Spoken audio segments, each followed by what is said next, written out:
And there's that. All right. Well, good afternoon, everybody, or good evening. This is Patrick from the Poison Pen Bookstore in Scottsdale, Arizona, and thanks for tuning into another virtual event.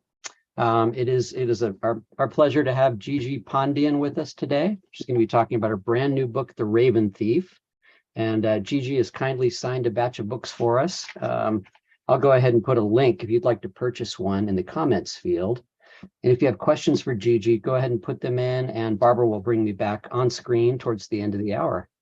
So Barbara, over to you. Thank you, Patrick.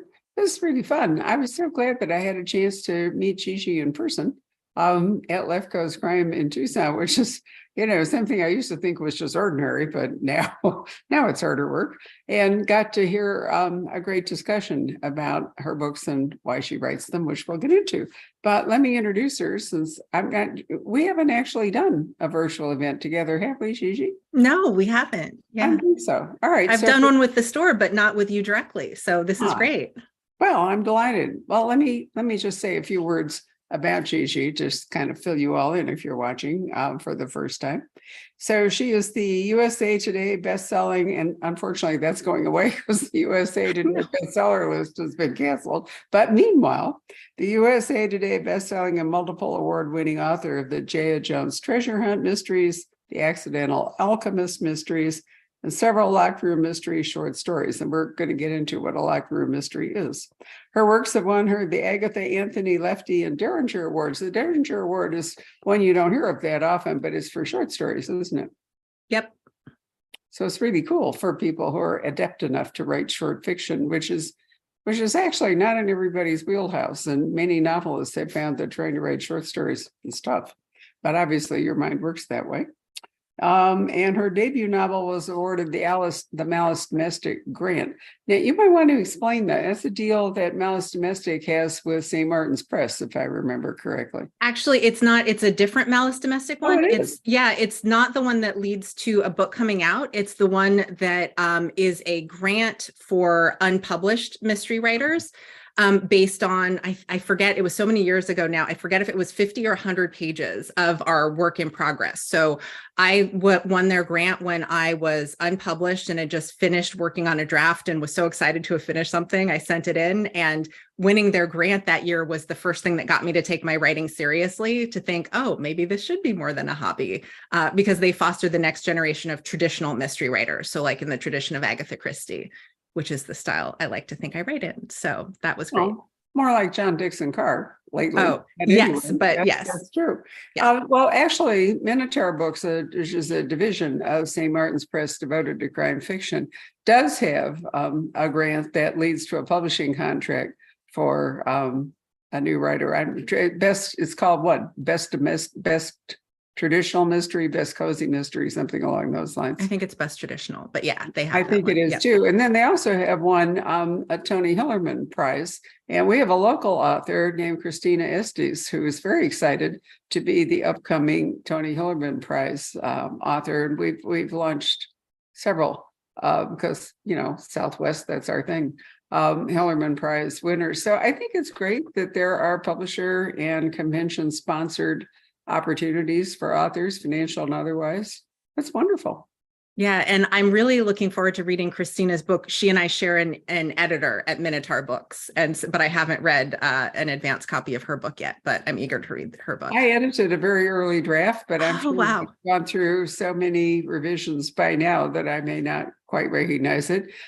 Christina is our local NPR reporter, and she's wonderful about covering events and other things at the store, and often my photographer, which is especially nice. So unsurprisingly, her book takes place in the world of journalism here in Phoenix. And I'll be excited to see. That's the interesting thing. Maybe some of you watching this don't realize is the book you read is not the book that is often the first, well, almost never is the first draft, but can go through many, many iterations. So when I say I read it a while back, it may have been rewritten several times. It may not even resemble the book that I read at this point to a great degree. So how many drafts do you go through? That it's such a hard question to answer because so I'm a writer who starts writing on paper.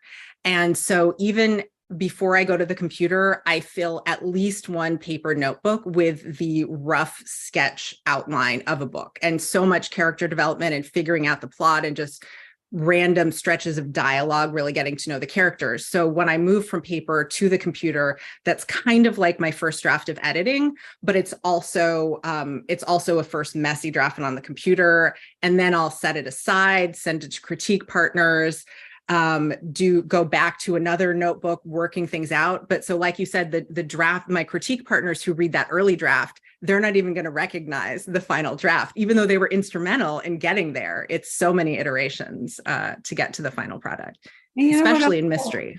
Yeah, it is. And what's also interesting, I certainly find it true of myself in writing all the, gazillion of review pages that I do all the time, is that, writing it by hand and then typing it in, you see things. I mean, it's complete. I find that even moving something from email into a Word document or vice versa is different. I mean, I can look at it and say, oh my God, how did I miss that? Or, what?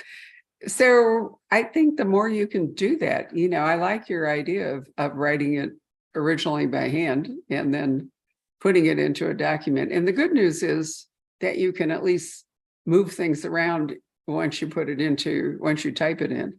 That, is much harder to do. I mean, back in the old days when people typed their manuscripts, it was hell to do that. You had to like cut and paste or retype it. I worked my way through one of my graduate degrees, typing dissertations and master's theses. And, if you made a mistake, you had to go back and start over again. It was awful. Yeah. I mean, the challenge though, is that sometimes I'll find myself pulling out my hair because I know I wrote a scene and I have no idea where it is. Is it in one of these notebooks? No. Is it in a computer file? Where is this? Did I dream it that I wrote this scene, or does it actually exist? That is the question. Okay. So you have an indexing problem. I do. I mean, it's still my process and I love it, but yeah, it's not always quite as organized as I would like it to be. Right. So in 2022, Gigi wrote a book called Under Lock and Skeleton Key, which I really liked, and she was kind enough to sign it for us. And it starts a series, and there are many elements in it, and in the sequel, The Raven Thief, that I think we should talk about. So let's start out. As I mentioned to you before we started, you gave a really eloquent description of a locked room mystery at Left Coast Crime in Tucson. And I think it's really important for people to understand the thrust of a locked room mystery, which is really how the crime is committed. I mean, it's part of a larger book. It isn't like the entire book is focused, on how did the body in the locked study with the chimney blocked and the door bolted and the windows shuttered die. But the real question is, how did it happen? Whereas in, more traditional mystery, the focus is more on the motive and on, who did it. Sometimes in a locked room mystery, you even know who did it, but you don't know how they did it. Yeah. And that's what I think is so fun about locked room mysteries. But before waxing on about why I love them, we will go over definitions first. So a locked room mystery really means that it is an seemingly impossible crime. And so they're impossible crime story and a locked room mystery and a miracle problem. Those terms all can be summed up to mean the same thing. Some purists, I know I have arguments with fellow locked room mystery fans. If an impossible crime and a locked room means the exact same thing, they are both impossible, but sometimes you can have an impossible crime that's like out in the open and not exactly a locked room. But the heart of a locked room mystery means that it is impossible, compared to a closed circle mystery, which is the type of mystery that people are at a secluded island and all the boats are gone. And so all the people start being murdered one by one, but that there's only 9 people on this island. And so it feels claustrophobic and that they're cut off from the world, but that's a closed circle. Same with people at a country house snowed in. that is a closed circle mystery because something is happening, but it doesn't look impossible necessarily. And that's, I think, where the confusion comes from, because there's a lot of overlap between the two. Often, if you have people at a secluded location, you can also have crimes that start seeming impossible. But really, a locked room mystery means that it is an impossible seeming crime. And the reason that the distinction is important, I think, is because they're different types of experiences. A closed circle mystery, it can be a traditional mystery and you still have all the fair play clues and everything. But really, in a locked room mystery, it is all about the puzzle of not only who done it, but also how done it.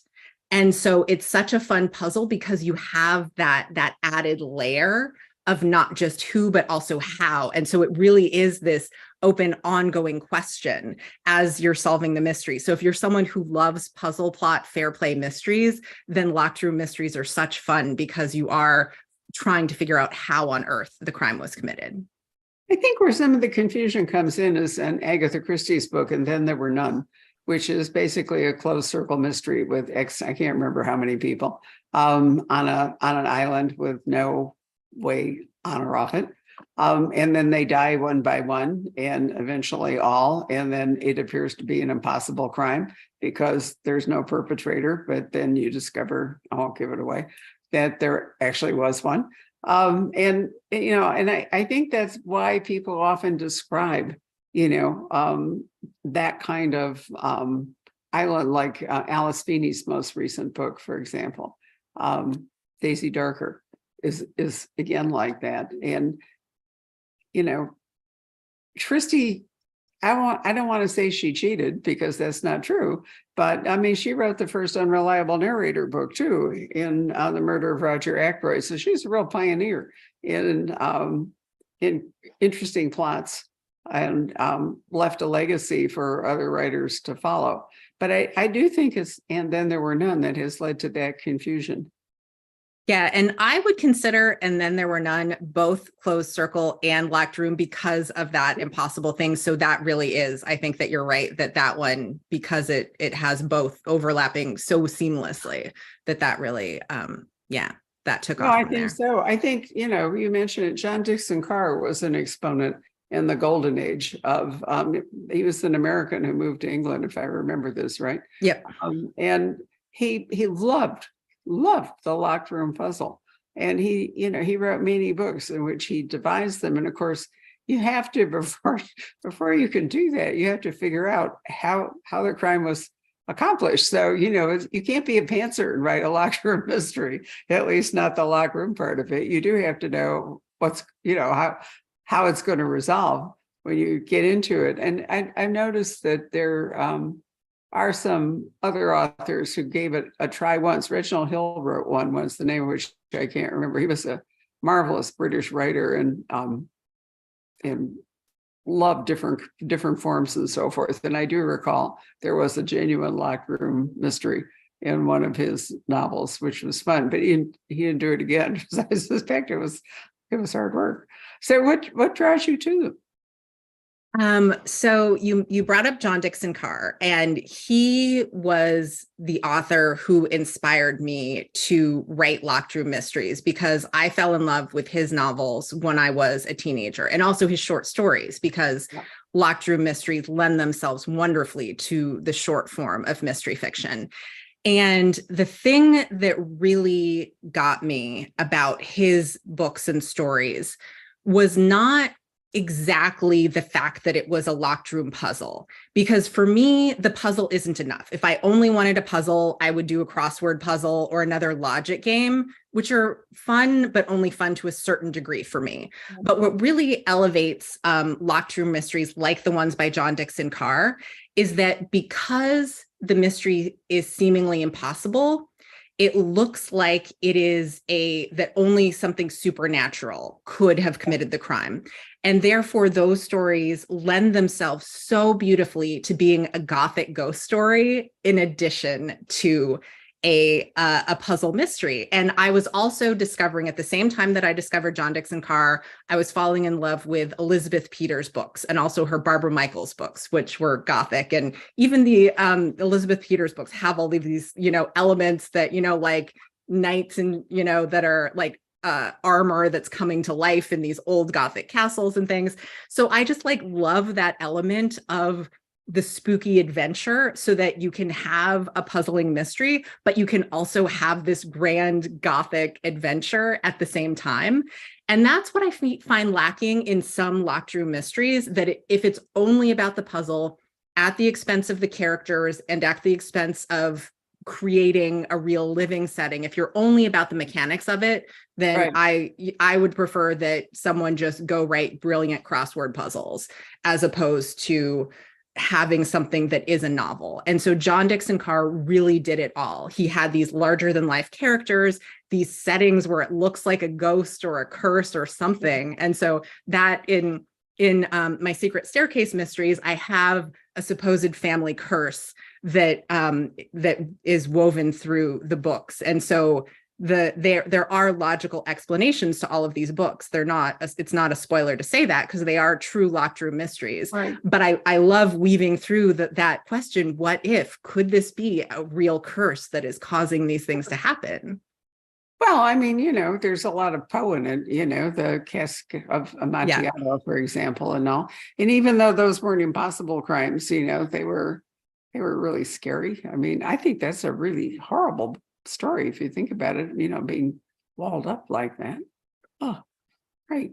So the Gothic, because the reason I'm not looking at you is I'm looking up Martin Edwards, who does the British Library series, actually did an anthology called Miraculous Mysteries, which had locked room crimes in them. And I was hoping it's right over there on my shelf. Okay. So he's also, if I can read this tiny little print here, that people such as Arthur Conan Doyle, G.K. Chesterton, Dorothy Sayers, and Marjorie Allingham, he cites them as, having written the so-called impossible crimes. Marjorie Allingham has one that's really terrifying, and it ends up with the detective scaling a tower. And all the way through the book, there's this horrible thing, and most of the time when you get to the horrible thing, you're disappointed, right? It almost never lives up to being the scary thing that, you've followed through the book. In this book, the name of which I can't remember, by Allingham, it actually is wonderful. It's really scary when they climb the tower and look in the window and, there it is. So it isn't an impossible crime, but I think the Golden Age really loved, sensationalism. It really liked books that were out of the ordinary way. It wasn't just some like boring, old man declaring he was going to remarry and eliminate all his heirs and somebody poisons him at dinner, ho hum. So so many of my favorite books and are from the Golden Age, but I love that so many of them are being reprinted now and are back in print, because I've read so many old used paperbacks that I found that were falling apart when I read them. So I had to decide, am I going to read this book, even though it will ruin this old paperback? But now I don't have to make that choice, because there's so many things coming back in print, which is so exciting for, new generations to be able to discover the best lost classics from that era. And actually the pandemic fostered a real interest in classics, not just crime classics, but lots of classics. But I'm really pleased that Poison Pen Press did bring the British Library crime classics to the United States. And then we added the Library of Congress crime classics, which are basically American. And Otto Penzler is doing American mystery classics. And HarperCollins, which has in its vaults lots of Golden Age mysteries, because they locked up an awful lot of, mystery writers. They have republished collections of classic crimes and so forth. So, there's really quite a lot. Actually, an interesting question is, when does somebody become a classic? I can say Marjorie Allingham is a classic and Josephine Tay is a classic, but do we decide that P.D. James is now a classic?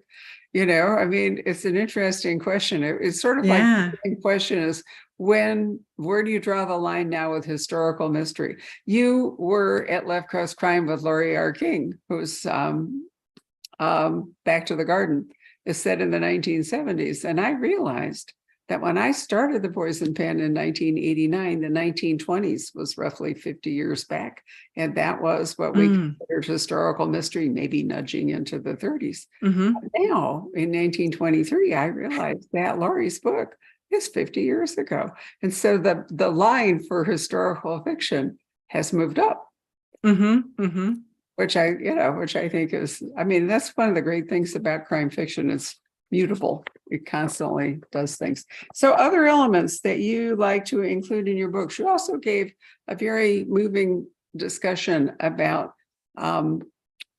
characters that look and are like you, and not just sort of standard characters. What did you mean by that?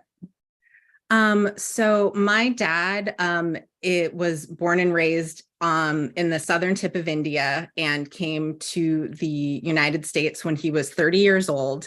And he just came for grad school, but he met my mom in grad school. And so he stayed.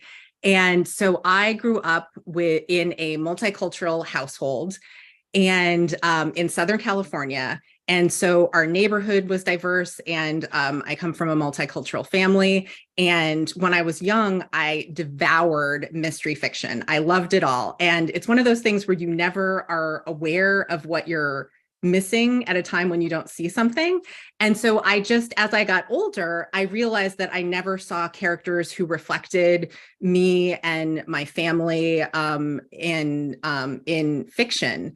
And so I wanted to write my own spin on the books that I loved when I was growing up. And so my own spin meant many different things. So in terms of locked room mysteries, I wanted to update them by trying to not do something that I had ever read, but, something that I could, do that was unique, and have characters that were developed more than they were in some locked room mystery fiction from the golden age. Not as, John Dixon Carr is amazing, so obviously I can't do better than him, but, and that I also wanted to have diverse characters who reflected more of my own life experience. And so in the Secret Staircase mysteries, Tempest Raj comes from a multicultural family. And so I'm able to have, she just considers herself a multicultural Californian, which I do.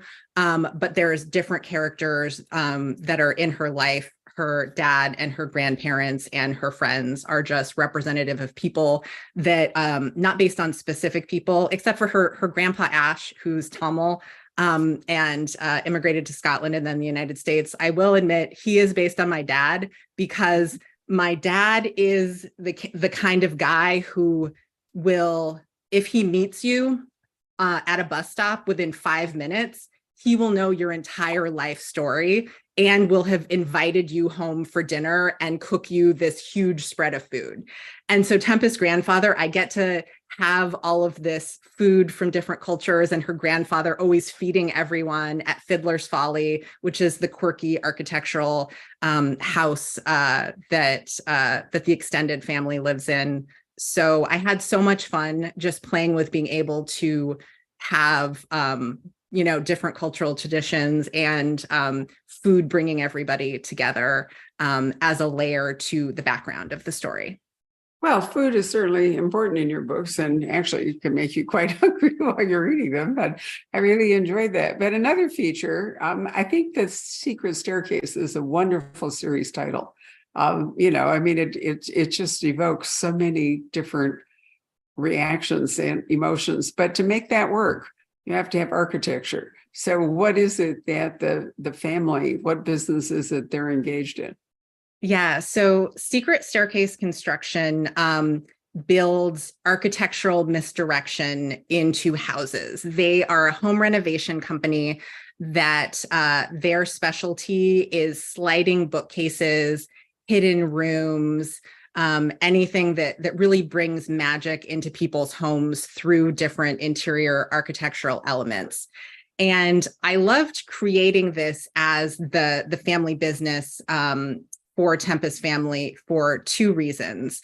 The first of which is that Tempest is a stage magician, or I should say she was, because this is the setup before the series opens, she was a very successful stage illusionist in Las Vegas, but her career is sabotaged. So she moves back home into her childhood bedroom. But it's a pretty cool childhood bedroom because she has her own secret staircase. So, she shouldn't be complaining too much.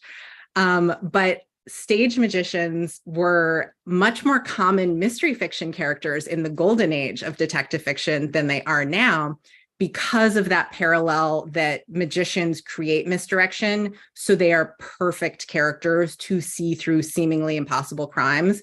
Because if someone has committed a seemingly impossible crime, they are really they have created some serious misdirection here. So I find the idea of having a magician character just such fun with how they can investigate misdirection.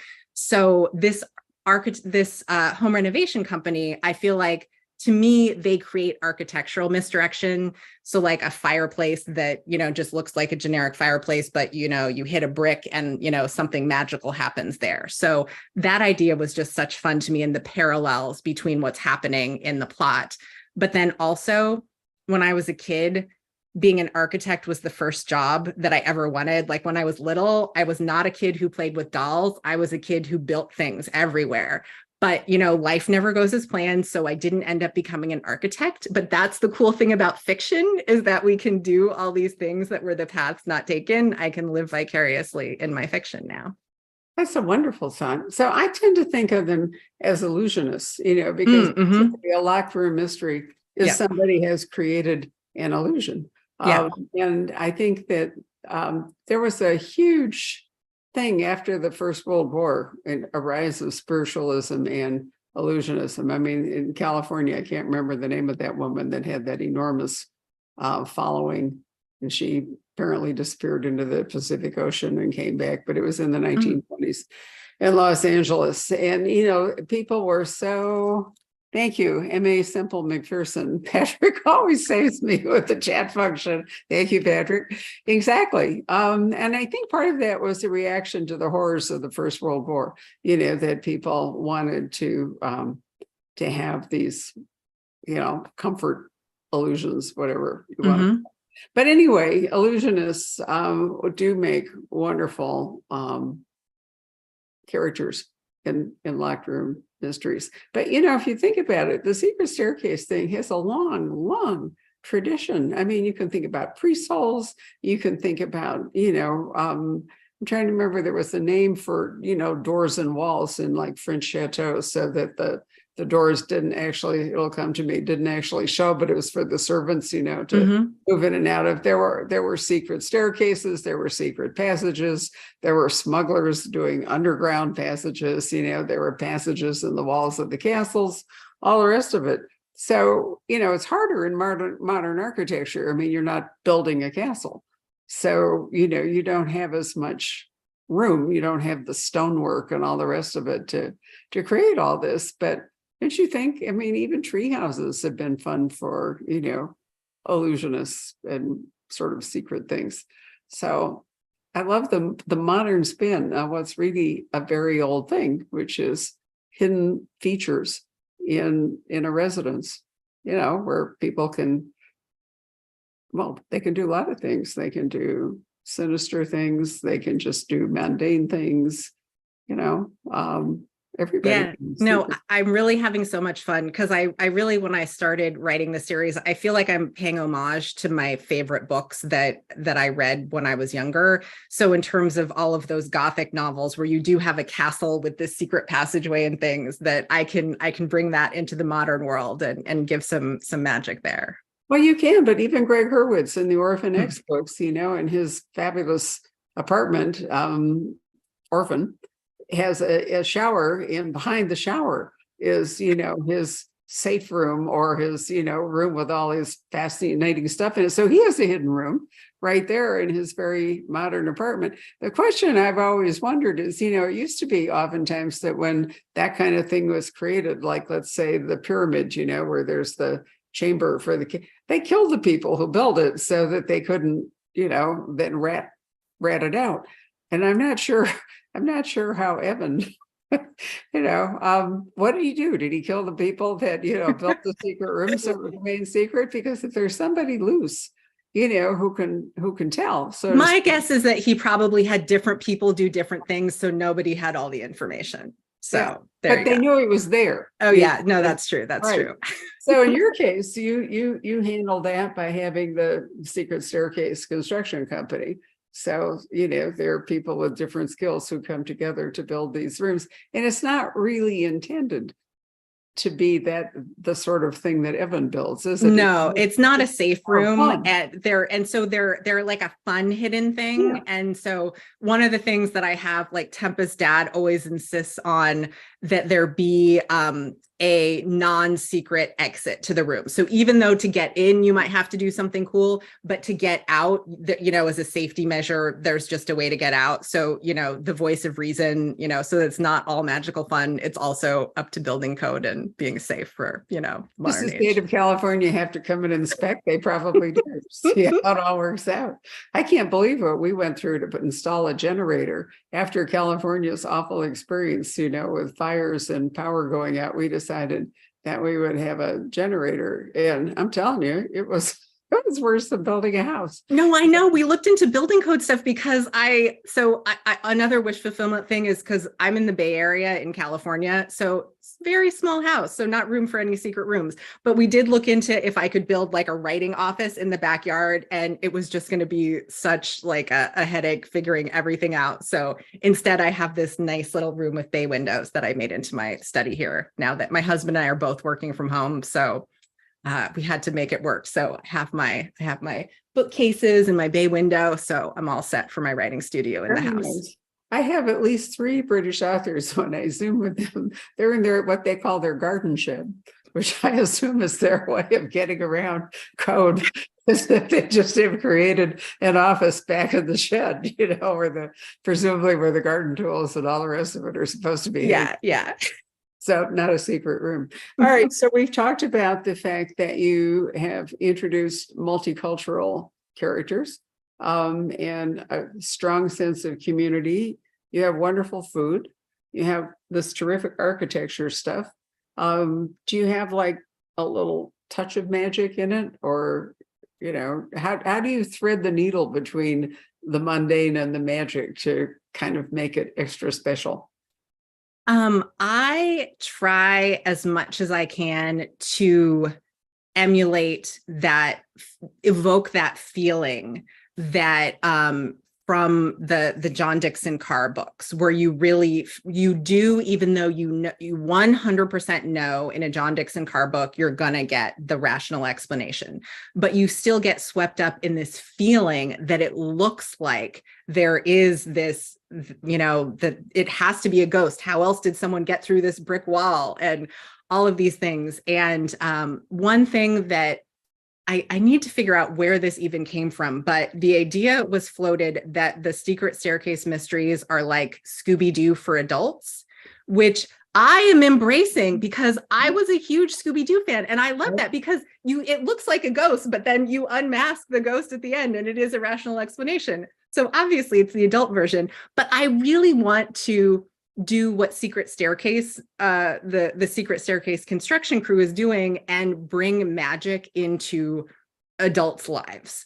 Because I feel like so much of that from childhood is lost, especially these last few years during the pandemic have just been so difficult in so many ways. And the first book in this series, Under Lock and Skeleton Key, was a book I had started writing it a few years before it really gelled.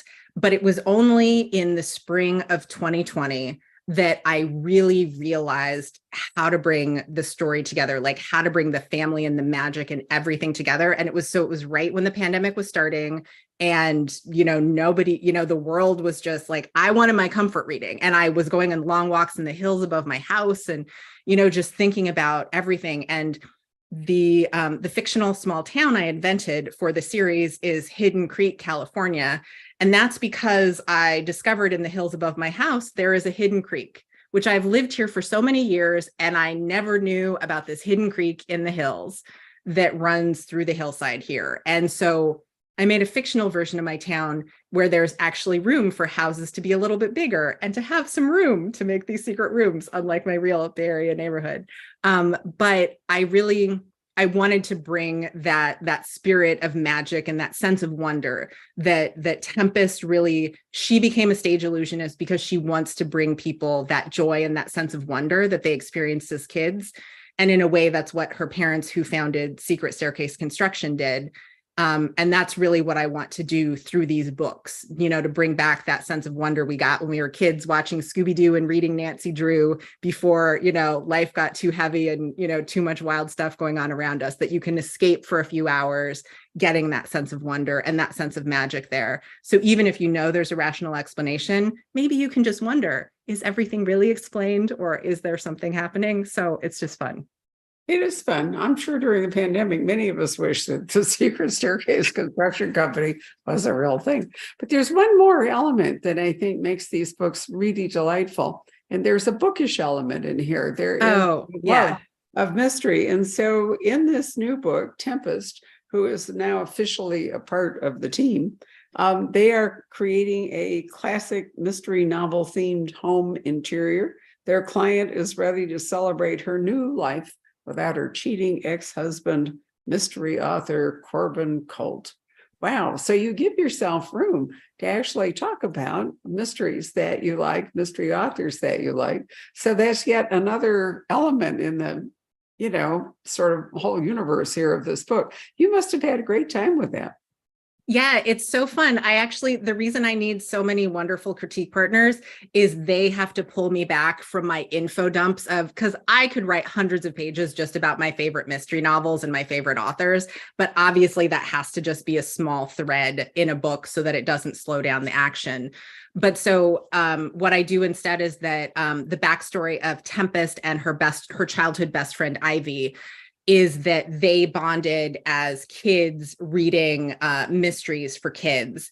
And then Ivy was the one who went on to become really well-versed in mystery fiction. And Ivy was working part-time for the Secret Staircase construction crew while studying to be a librarian. And so she also works part-time at the Locked Room Library, which is a fictional library that I invented for a short story that was published in Ellery Queen Mystery Magazine a couple years ago.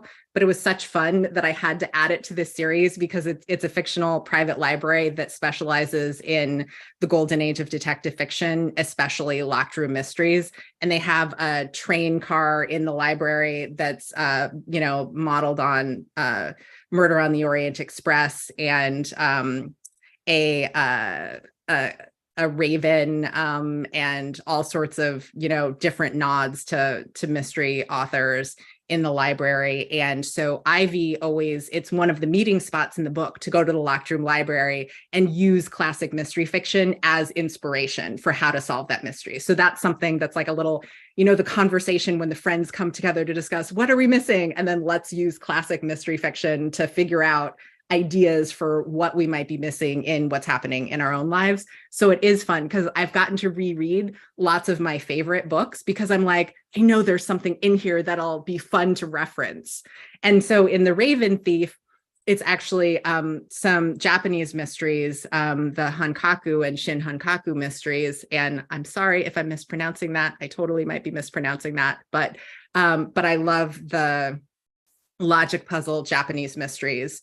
And lots more of those are being translated into English now. So, which is great. And they're being published more quickly than I can read them. So I haven't caught up with all of them that are being published, but yeah. So I've just given you the basic setup, but what happens is that the now liberated wife from the famous mystery author, Corbin, who's a jerk, decides to have sort of an exorcism.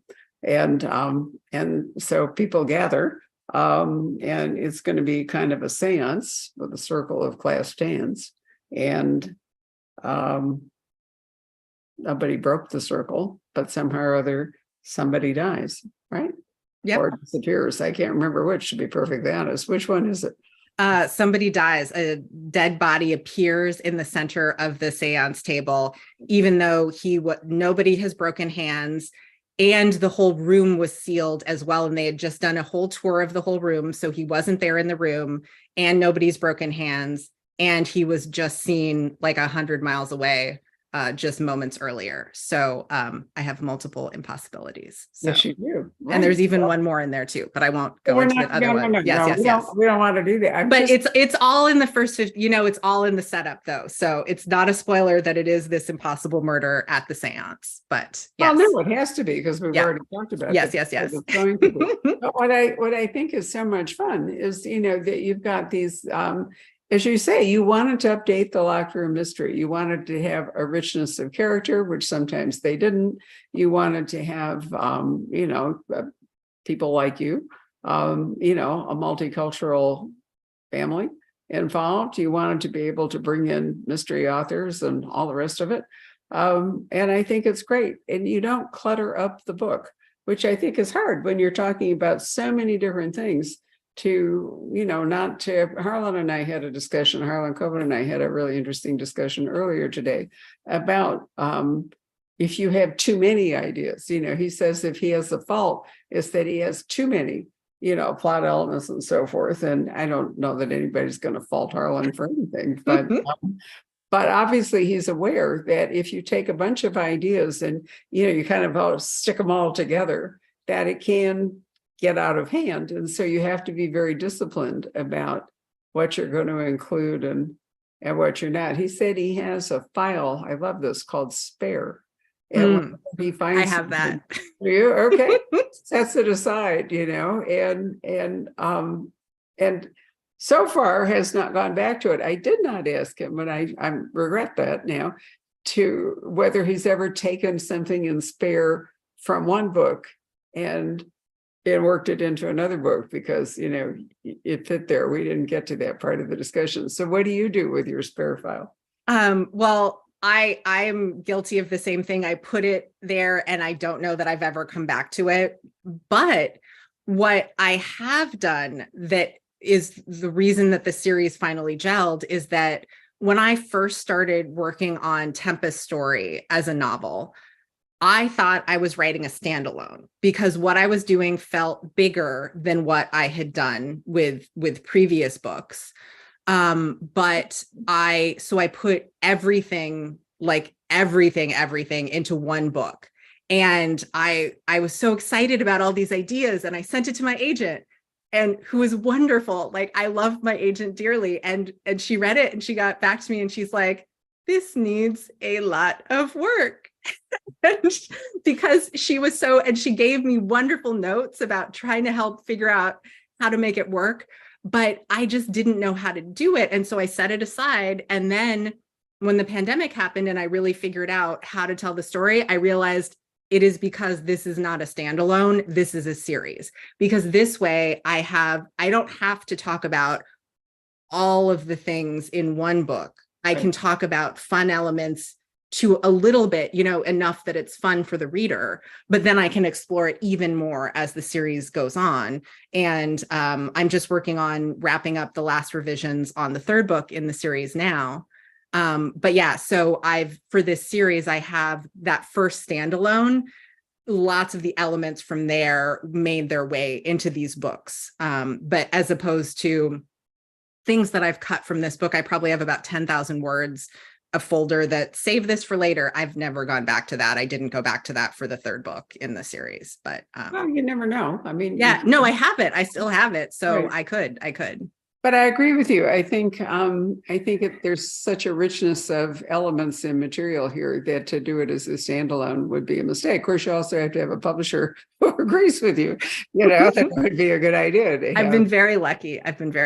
My editor is wonderful. So it's been great. I can easily see. I mean, some series have great ideas, and they, there's trilogies, there's tetralogies. Some of them, can run on for several books. And, sometimes they kind of run their course, and then other times they go on for a really long time. I mean, over 33 years, we have been with authors through entire series. I mean, C.J. Boggs, every book he ever wrote, on and on. And a lot of it depends on how adaptable the series is to changing elements to new ideas. A lot of it depends on how enthusiastic the author remains, because if the author gets bored, then and sometimes circumstances in the world change and the series is just no longer feasible for whatever reason. It becomes outdated. I think thriller authors at the moment, are dancing on the edge of what do they do with the war in the Ukraine? We've moved. If you think about spy thrillers, have moved from Russia and China to the Middle East, and then to the Far East, and then now we're back to Russia. And as if you're trying to write military fiction or spy fiction, if it's not historical, because they're great authors who write historical spy fiction, and their world is established. But if you're trying to write something cutting edge, like Daniel Silva, for example, what do you do? And your book can actually become irrelevant between your turning it in and the actual publication date, which is really scary, I think. But your series, this one, I think, is a keeper for certainly for a while. You have lots more things you can do to explore.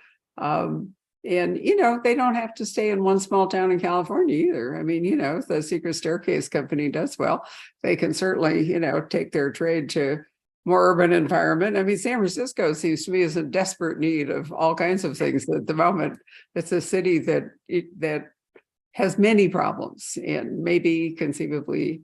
Did you read today about the little library and the benches that some residents have put up, that somebody complained and the city came down on them and told them they had to buy like $1,500? No, I didn't see that. Well, it was a long article in the Wall Street Journal, and anyway, the little library was kind of the spark, because it's like 10 years old and it's really sweet, and it has a little bench and the whole bit. And some, random idiot complained that it was there encroaching on the sidewalk. But I was pleased that the city supervisors decided that while they had to honor the idea of the permit, they were going to drop it to $5 and, and make it and sort of, like grandfather all this stuff in. So it was a really nice story. But on the other hand, you think about the city streets are basically latrines, and there are people living in tents, and, a lot of the houses are falling apart, blah, blah. So the Secret Staircase company could do some really good work in a lot of communities, which would broaden your palette and, keep you out of the Cabot Cove syndrome, which I think can be stifling. There actually is I haven't begun working on the fourth book in the series yet, but the series is going to be continuing. And so I have an idea that is going to take them more into San Francisco, at least in the fourth book. So the home base will still be Hidden Creek, but sure.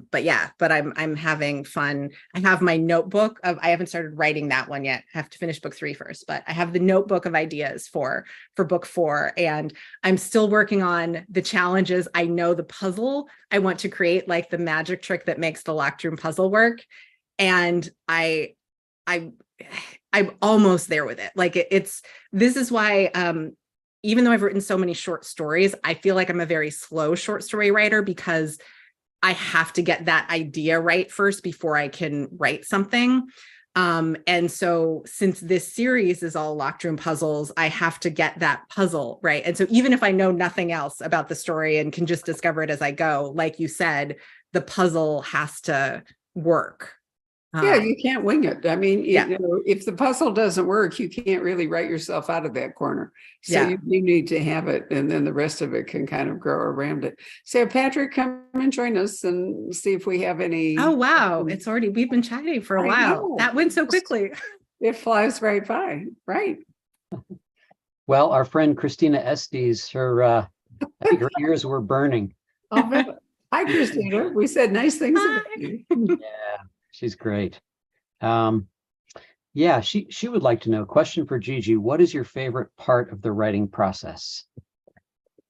My favorite part of the writing process. Oh, that's tough, because there's so many favorite parts. I know that lots of authors really struggle with the writing, but are love it once they've written something.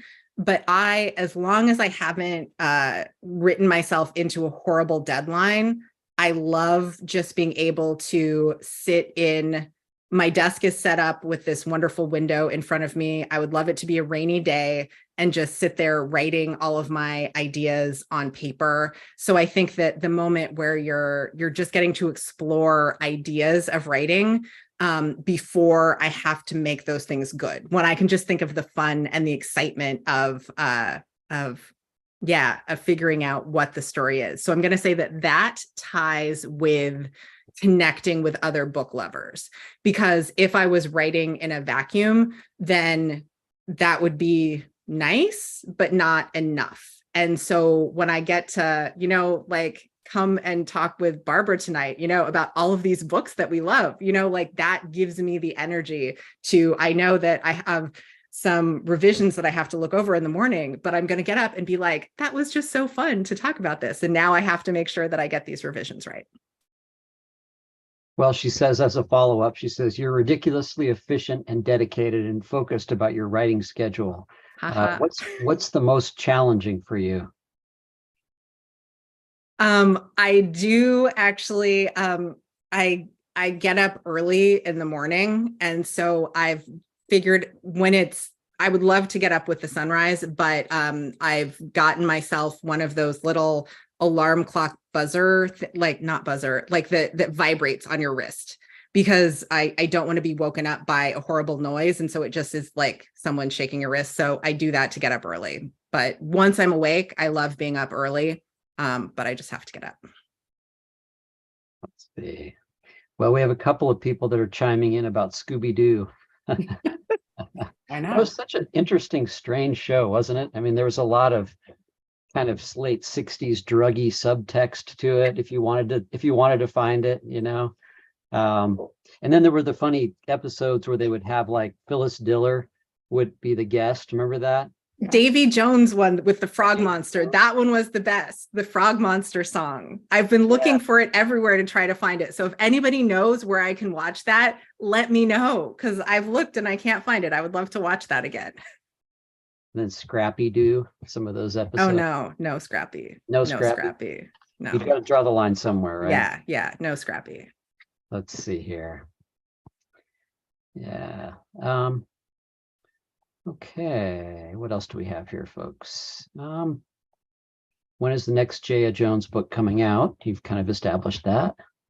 Well, for Jaya, there's actually, so I had, that's another series that I was writing before the Secret Staircase series.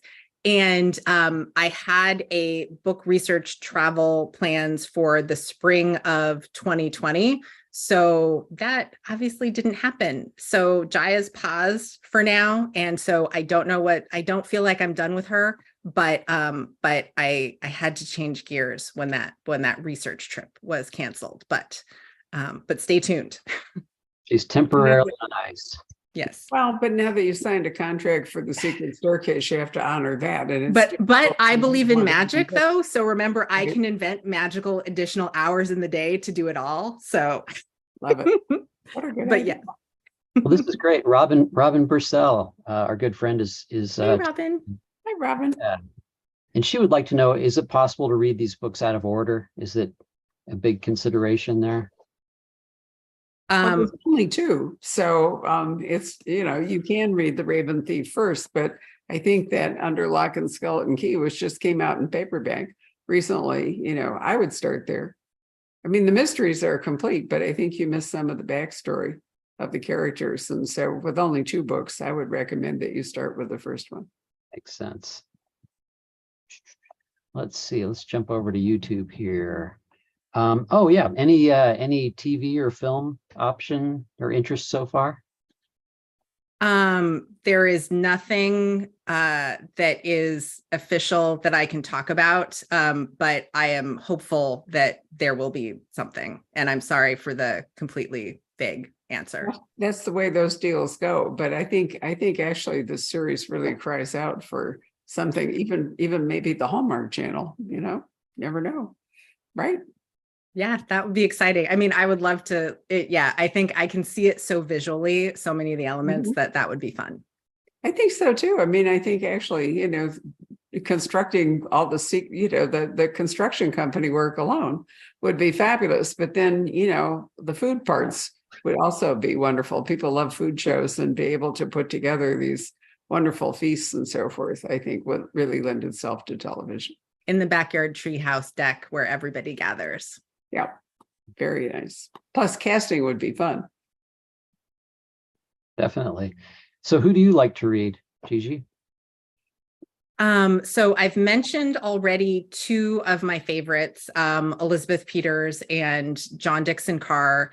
Deanna Rayburn is one of my current favorite authors. Wonderful series, right? Yes, yeah. No, the Veronica Speedwells, but her new her standalone Killers of a Certain Age was excellent as well. But so Deanna Rayburn is one of my favorite authors. Andrew Mayne, the thriller author, his Jessica Blackwood thrillers. So I love those books. So that's because I'm always looking for my magician characters. So he's Andrew Mayne is a stage magician from a family of FBI agents. So he wrote the character Jessica Blackwood, who is an FBI agent from a family of stage magicians. And so he flipped that, and those books are such fun. So that's another one. But I'm reading lots of classic Golden Age crime fiction now too. So if folks who are watching are interested in dipping your toe into locked room mysteries, but don't want to start with a whole book, there are so many great short stories that are locked room mysteries. Ed Hoke. There are many short story collections that the publisher Crippen and Landru has put together of Ed Hoke short stories, and some of those are locked room mysteries, and some are just really great puzzle plots. And there's also so many different locked room mystery collections of short stories to try on those. And then there's also, I'm reading Japanese mystery authors who are being translated into English for the first time. Seishi Yokomizo, who wrote the Detective Kendechi mysteries, and I don't know if there's 3 or 4 of them that have been translated into English so far. I've read 2 of them so far. So they're lots of fun, but so many Japanese authors doing really clever locked room mysteries. So let me add that Ed Hoke is spelled Hoch. Yes, thank you. Yeah, I know. It's just, if you're looking for it, you might spell it Hoke. But anyway, it's Hoch. And Crippen and Landru has done over the years many, many anthologies of short fiction by a wide variety of authors. Really, great. What was a passion of Doug Green, and now passed on to another publisher, I think. Yeah, Jeffrey Marks is now the publisher there. Right. Barbara, do you remember, speaking of books featuring magicians, which is really interesting kind of sub-genre, do you remember Bob Blumley? Wasn't he our first ever customer? He was our first, and he was also, he was in our first store. And then when we moved, the 2 times, he was always the first customer there too. He would arrange it to do that. Yeah.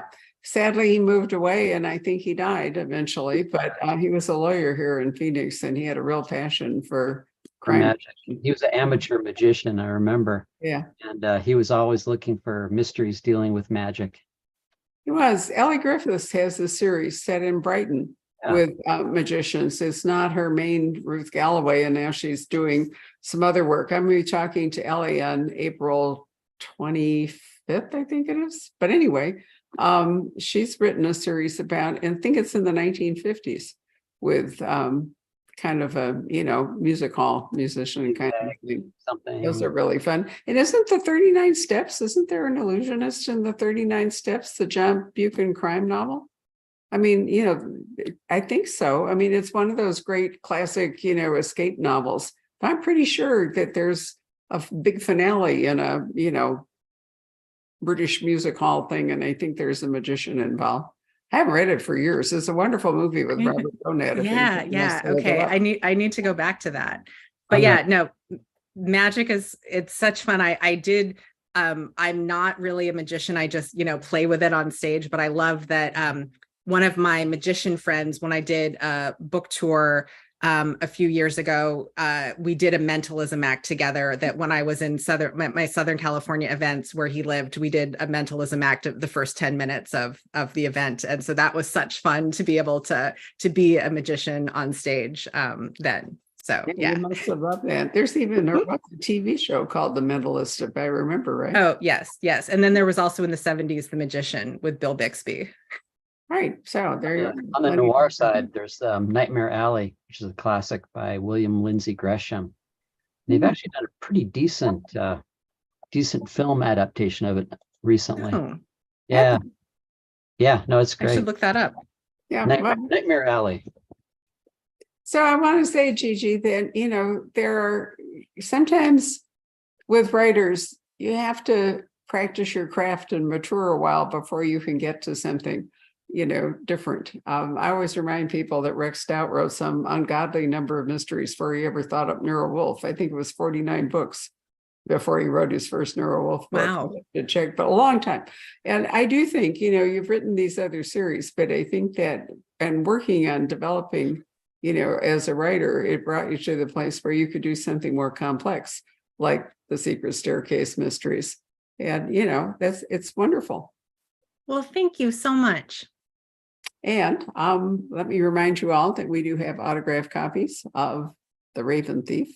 Isn't that a word tied with Raven? Is that one reason? Isn't Corbin a term for Raven? Yeah. I got in all the wordplay, and I have all of the different Poe references in the book too. So when you're looking for things, I tried to weave all that in. So yeah. You did an excellent job, right? And it doesn't, as I said before, all of these various elements don't clutter up the book. So, that's a remarkable achievement and takes a lot of practice to manage to get that balance right. Anyway, thank you for your time, Gigi. Thank you. Yeah, no, thank you so much for having me. It was really a pleasure. And I hope we'll see you for your next book. Yeah, that would be lovely. Bye, everybody. Bye.